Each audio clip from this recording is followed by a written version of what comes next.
I don't just want to watch The Truman Show. I want to be him. Wouldn't it be great if someone else scripted my life so it finally had some meaning? But what if meaning only arrives when something or someone breaks the script of perfection?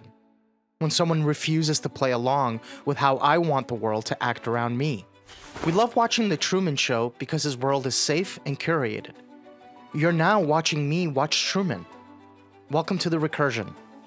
This isn't an analysis about his escape, it's a confession. It's about why I refuse to admit I want to be the architect in my own life, the one building the very walls I pretend to rage against. You remember that era? Films depicting being trapped inside a proverbial system? Fight Club, The Matrix, each shouting at us to wake up and break out? Well, The Truman Show does the same, but it whispers it. It doesn't rage against authority so much as it seduces us with it. Sea Haven is a massive soundstage disguised as paradise.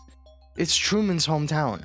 Every inch of it, its houses, its streets, even the sky, is part of a set designed to create the illusion of a perfect life in a perfect world. But it's not a dystopia. In fact, it's a cathedral, a temple built to worship one single, ordinary man. Every moment of Truman's life is directed, and no one ever tells him. His neighbor, his job, even the sun rises on command. His entire existence is one large prayer directed at him. His wife, his best friend, they're not just actors, they're priests in the religion of Truman. Above that world sits its god, Christoph, the man who designed Sea Haven. Christoph believes confinement is love. He doesn't just watch Truman, he curates his entire life. But Sea Haven isn't a prison. It's a gilded cage designed to defy. Fisheye lenses warp intimacy into performance, while Sea Haven's pastel palette drains emotion from every frame.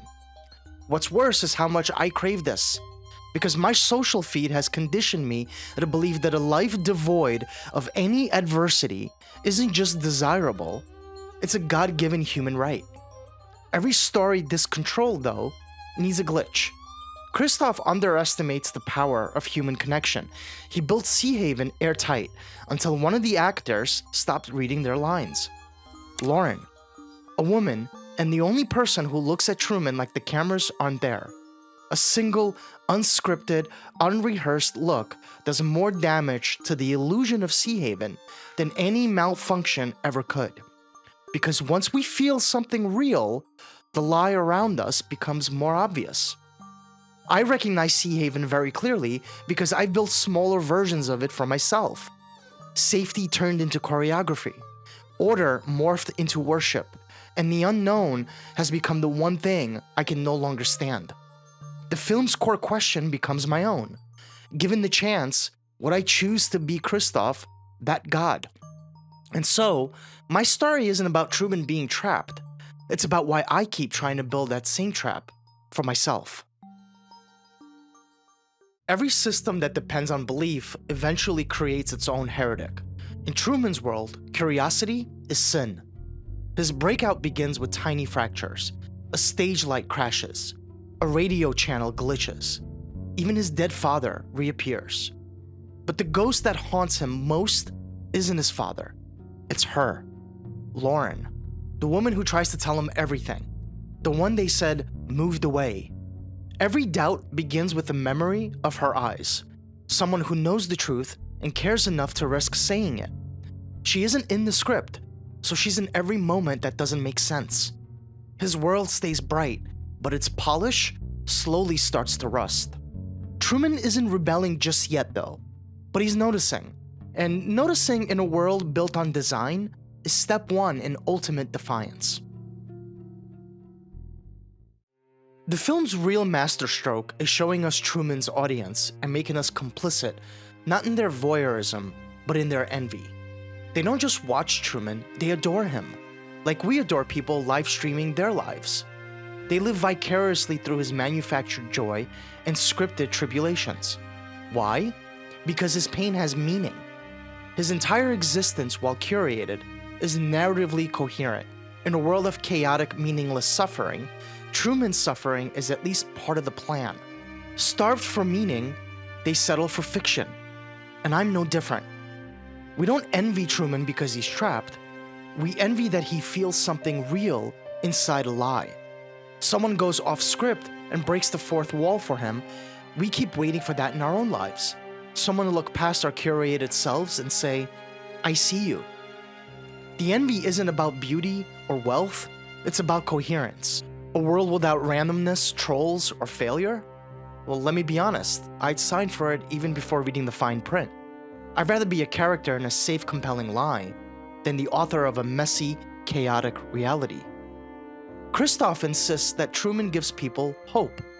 That while Sea Haven is counterfeit, there's nothing fake about Truman himself. The audience grew up with him projecting meaning onto him and felt seen by a man who never knew they existed. And then the punchline.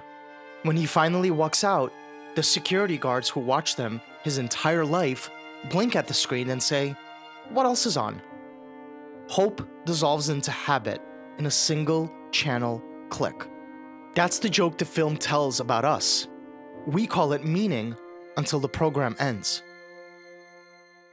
Christoph's love is absolute, suffocating, and self-centered. The storm he summons is his panic in order to gain back his control. He would rather drown Truman than watch him sail into a world that's indifferent. He isn't a monster. He's me at my most fragile. He's the parent who over-shelters, the lover who scripts affection, the creator who freezes beauty to keep it safe. I'd like to think that if I was Christoph, I'd let Truman go. But the truth is, I'm not sure I would. Christoph's God complex isn't born of malice. It's love that's terrified of becoming irrelevant. Maybe that's the real terror. Love that turns divine the second it stops being human. Because what's lonelier than a god without worshippers? By now, the perfection of Sea Haven has started to rot. Truman is starting to awake, and what once felt divine now feels scripted. The sunrise, a little too precise. The smiles, a little too rehearsed. Comfort is beginning to be laced with suspicion, almost as though it was planted there for him. Christoph's design is beginning to crumble, not because the set is breaking, but because belief is. Truman's faith in the ordinary is dissolving, and with it, the illusion that safety is happiness. Here's where Truman's curiosity shifts from inconvenience to danger. He starts testing boundaries, not out of courage, but out of instinct. Like a lab rat beginning to suspect the walls around him are mirrors. While driving towards a bridge, a nuclear spill materializes from out of nowhere. Rain singles him out, as a lone cloud soaks him only. That's when the real horror sets in. Not the fear of being watched, but the fear that everything he's ever known and loved, his home, his marriage, even his grief, was all part of an act for ratings. What hurts isn't just that the world is fake, it's that Lauren was real, and he let her be erased. Love becomes his proof of existence. If that feeling was genuine, then he must be too. So when Christoph floods the sea, Truman isn't sailing towards freedom, he's sailing towards the only person who's ever looked past the frame. Ultimately being insignificant is what he fears most. That his choices, his pain, his love, none of it mattered. Meaning was never something he owned. It was assigned to him. And the script not only stops serving him, it abandons him entirely. His inevitable rebellion isn't so much heroic as it's desperate. He fights to exist outside the gaze of a camera. When he sails into the storm designed to stop him, it's not a grand act of courage, it's surrender. It's Truman saying, I'm okay with dying, so long as it's real. The waves crash harder, the lightning flickers like stage lights losing power. Christoph shouts through the speakers, desperate to reassert authorship. There's no more truth out there than in the world I created for you. But the water doesn't listen. Truman keeps steering, and for the first time in his life, no one's watching. No audience, no applause, no direction, just raw resistance. He's sailing towards his version of freedom, uncertainty. Because authenticity, however painful, is still the only thing worth suffering for. This brings us to the final choice, not between comfort and freedom, but between two different kinds of meaning. Christoph offers Truman a return to a life of profound, pre-baked happenings. The real world offers chaos, anonymity, and the terrifying responsibility of creating your own significance. No spotlight, no score, just the hiss of the wind on an open sea. Jim Carrey's performance here is key. The actor known for manic energy is restrained and earnest. He plays Truman not as a clown, but as a man whose genuine curiosity has been weaponized against him. Truman's bow at the door is not a triumph, it's a farewell. The boat hits the dome wall. His world ends with a hollow, metallic thud. He isn't just leaving a set, he's turning away from the only faith he's ever known. And somewhere beyond the dome, someone is waiting. The girl who once told him the truth. He's not walking towards her exactly, but towards what she represents. A world where life and love are unscripted. For a moment, I felt that too. That dizzy vertigo of total agency. No director, no camera, just me, the sky, and the question of what to do next. Today, we're not prisoners, we're volunteers. I built my own sea haven post by post, then locked myself inside. I built cathedrals of content and mistook them for mirrors. Unlike Truman, I don't dream of escape, I actually fear it. Because outside the dome, the story stops being about me.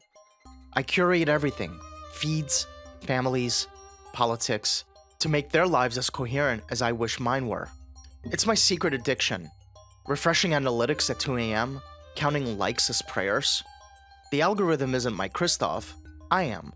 I'm the one demanding comfort, coherence, and narrative. I don't want to escape the dome, I want to sit where Christoph sat, behind the console, pretending authorship equals care. But here's the terrible joke I play on myself. I'm not just Christoph, I'm also Truman, living in the cages I've built. I build the walls, then I pretend I don't see them. I edit messages until they sound right. I end relationships cleanly so the narrative makes sense. I call it kindness, but it's control. I think about her sometimes, the Laurens I've edited out of my own life. The people who tried to tell me the truth before I was ready to hear it. I replaced them with safer versions, rehearsed conversations, predictable outcomes. I call the control, it was fear of being seen. Beneath it all is fear. The fear that if I stop directing, my story falls apart. And of course, when I say me, I mean us. So if we're all individually Christoph, the console has a cost. Turn it off and we're left with the agency that doesn't perform for us. So where does this leave us? The radical act isn't to seek discomfort. It's to accept the unbearable truth that there's no director. The universe is silent. The storm is just weather.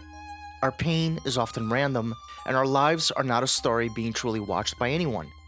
The call to action isn't to smash the dome, it's to turn off the control panel in our own minds. To stop trying to be the god of someone else's story. To accept the terrifying, liberating, and lonely freedom of being the author of our own. We rage against imperfection as if it's injustice, when it's the only thing that makes growth possible. Our cracks are where meaning leaks in.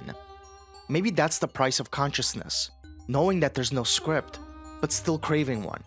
Somewhere, another stage light falls, and another dome cracks.